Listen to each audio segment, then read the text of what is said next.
Bom, situação de Manaus, agora a gente vai te jogar numa situação bem, olha, no mínimo constrangedora. É que a Assembleia Legislativa de Rondônia, a Alero, concedeu um título de cidadão honorário rondoniense a Benjamin Netanyahu, o primeiro-ministro de Israel. Essa honraria foi concedida pelos relevantes serviços prestados ao Brasil que se estendem ao Estado, de acordo com a Alero. Notavelmente, o líder israelense de 73 anos nunca esteve em Rondônia. Segundo a matéria do portal Rios de Notícia, o projeto que propôs a concessão do título foi apresentado pelo deputado delegado Lucas, do PP, que ressaltou a liderança inspiradora, segundo ele, de Netanyahu e sua conexão com a comunidade evangélica brasileira como argumentos para homenagem. Delegado Lucas também expressou a ansiedade de Rondônia por uma futura visita do premier. A proposição foi oficializada e publicada no Diário Oficial Eletrônico da Assembleia no dia 16 de outubro de 2023. A sua análise política nessa honraria concedida pela Alero ao Netanyahu. Eu já entrei com uma reclamação no PROCON de Rondônia. Estive perto de uma dúzia de vezes no estado e ninguém cogitou meu nome para cidadão. Como assim? Eu tinha o tal do Netanyahu não esteve lá, eu estive perto de uma dúzia de vezes, prestando nobres serviços de ir e vir no estado, comportadamente. Acho realmente incrível. Rosalino, primeiro, mesmo que não tivesse guerra, mesmo que ele fosse um grande representante do Estado israelense, essa unanimidade, não cabe ser cidadão de um Estado onde a pessoa nunca esteve. Não há ligação entre uma coisa e outra. O Estado está discutindo assuntos estaduais, regionais, e não assuntos internacionais, nem política nacional para querer comparar o Brasil com Israel, por exemplo. Agora, no momento de guerra, você fazer isso é mais ou menos como a gente ia assistir uma luta de MMA e já querer entregar o troféu logo no início da luta. Não dá, gente. A gente tem que esperar, porque a gente sabe que é o tipo da hora que pode acontecer de tudo. A gente vê que é uma vontade de agradar, no fundo, porque ele está no mesmo espectro político que eu. No fundo, é isso que querem fazer. Aí, um tiro no pé. Agora vão ficar com problema, porque eu já disse aqui, claro, Israel tem todo o direito de se defender, deve se defender. O Hamas é terrorista, sem dúvida alguma, mas em momentos de guerra, a gente sabe que excessos são cometidos por todos os lados. Quer dizer, não é também a luta do bandido contra o mocinho, sabe? Todos têm lá os seus erros, todos nós temos os nossos erros, então não é hora de homenagear, porque a gente pode ter surpresas desagradáveis daqui para frente. Eu espero muito que não, mas eu acho que ele errou do começo ao fim, e espero que o PROCON me dê o direito de poder também ter o meu título de cidadão rondoniense, então. Diogo, aproveitando aí, legalmente, assim, para tirar a dúvida do nosso ouvinte, legalmente a Assembleia de Rondônia, ela pode conceder esse título ao Netanyahu sem ele ter ido lá, ou há alguns ali que não impeça, né, esse título? Não me parece que haja impedimento. Quer dizer, esse título me parece que é muito vago, né? Quem tenha prestado relevantes serviços para o Estado, são definições assim, eu varia um pouco de Estado para Estado, mas são definições assim um pouco vagas. O que é relevantes serviços prestados? Por isso que eu brinquei, o fato de eu ter estado 12 vezes lá levando e trazendo avião e outras coisas, deixando um tanto de impostos, me comportando muito bem, pode-se dizer que com isso eu estaria prestando algum relevante serviço, num exercício muito forte de boa vontade. Então, alguns poderiam dizer que os exemplos dele foram importantes e relevantes para o Estado.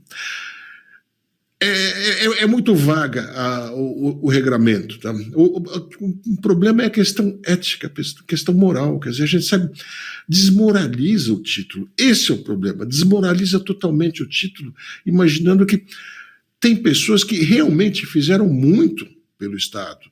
E essas pessoas são niveladas por baixo, no nível daqueles que Olha, eu garanto para você, Netanyahu não tem ideia de onde seja Rondônia se pedir para ele apontar no mapa, a menor ideia. Se é que ele sabe citar o nome de 4 ou 5 estados brasileiros, se é que sabe tanto. Deve saber Amazonas, deve saber Distrito Federal, talvez, São Paulo, Rio de Janeiro, e daí para frente Rio Grande do Sul, talvez, que tem uma quantidade razoável de israelenses, e só. Ele certamente não sabe de Amapá, de Rondônia. Não quero desmerecer, mas é que o problema dele é outro. Ele está preocupado com as coisas dele lá, né? Isso aí, Diogo. Agora, pulando para o segundo tema, o Conselho de Segurança da ONU adiou a reunião marcada para terça-feira, que votaria a proposta de resolução do Brasil sobre a guerra entre Israel e o Hamas. Segundo a apuração do site Poder 360, o impasse se dá na questão de classificar o Hamas como um grupo terrorista e nas condições para se criar um corredor humanitário na faixa de Gaza.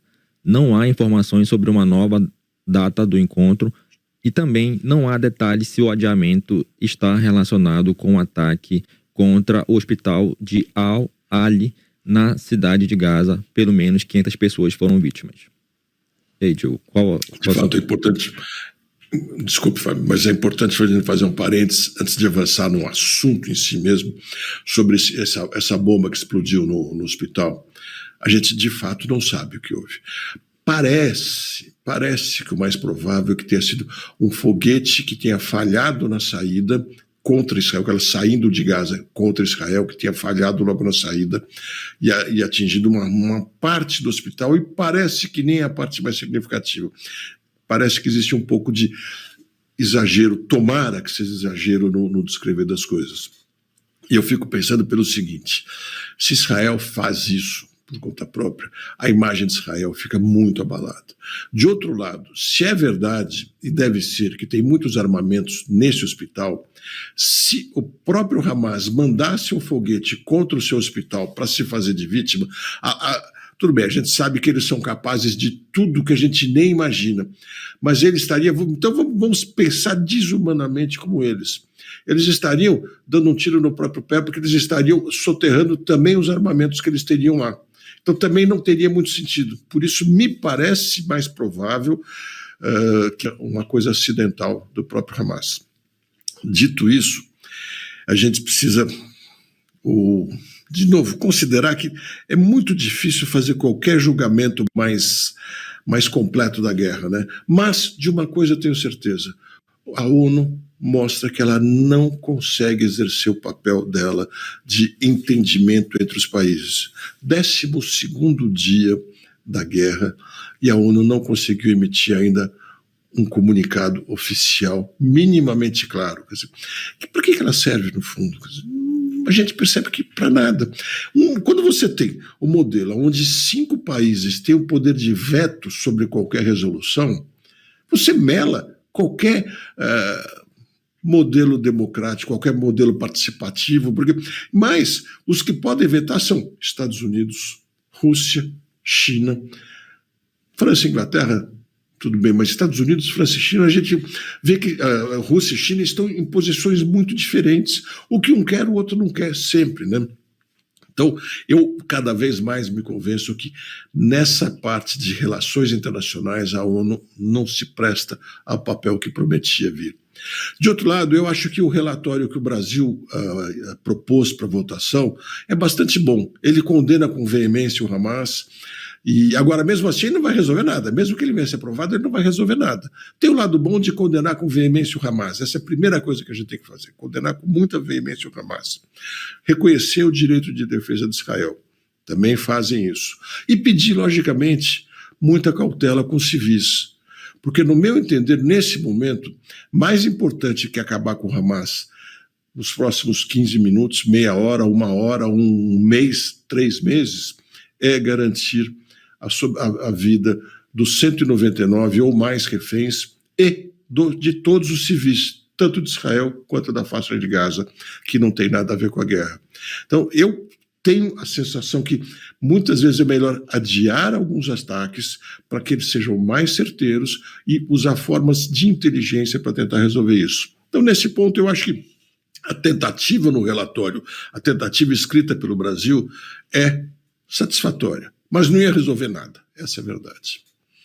Bom, Diogo, o terceiro e último tema, né, do nosso jornal hoje, e pede a tua análise política, é porque os políticos de oposição ao governo de Luiz Inácio Lula da Silva, do PT, criticaram o relatório final da CPI do 8 de janeiro, apresentado pela relatora Elisiane Gama, do PSD do Maranhão. A senadora pediu o indiciamento do ex-presidente Jair Bolsonaro, do ex-ministro Braga Neto, do tenente-coronel Mauro Cid e de militares. Nas redes sociais, opositores classificaram o texto como ridículo e criminoso e colocaram a credibilidade da deputada Elisiane em xeque por sua relação com o ministro da Justiça e Segurança Pública, Flávio Dino, que é ex-governador do Maranhão. Sua análise sobre toda essa situação aí do 8 de janeiro. Bom, criminoso não é o relatório. Ridículo pode-se dizer que sim. Agora, nós já falamos aqui desde a instalação da CPI, né, Rosalie? Essa oposição que vai muito nas redes sociais, essa oposição mais que se comunica muito bem com a população, ela é desastrosa dentro do Congresso Nacional. Eles não entenderam ainda que Congresso Nacional, que as comissões, as CPIs, as votações, não tem nada a ver com rede social, não é jogar para a plateia, não é frase de efeito, não é isso, é outra coisa, é articulação, é conversa, entendimento. Estava mais do que na cara que eles que pediram estridentemente, pelas redes sociais principalmente, que fosse instalada essa CPI, iam quebrar a cara. Não tinha nenhum motivo claro que mostrasse que essa CPI ia terminar incriminando o governo como eles sonhavam. Quer dizer, era um sonho completamente patético, impossível de se realizar. Era sabido que a oposição ia acabar fazendo uma certa maioria, ia acabar conduzindo ela de uma maneira muito mais contra os invasores, os agressores, e é lógico, esses tiveram um ato claramente visível. Querer achar que nós vamos conseguir descobrir que o G. Dias, na verdade, abriu a porta para ajudar.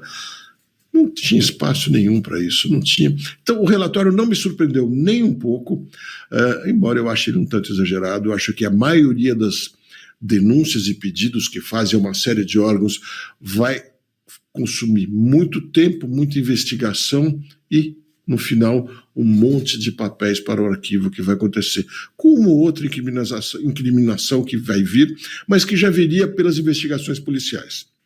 Foi um show, uma perda de tempo que deu exatamente naquilo que a gente imaginava que ia dar.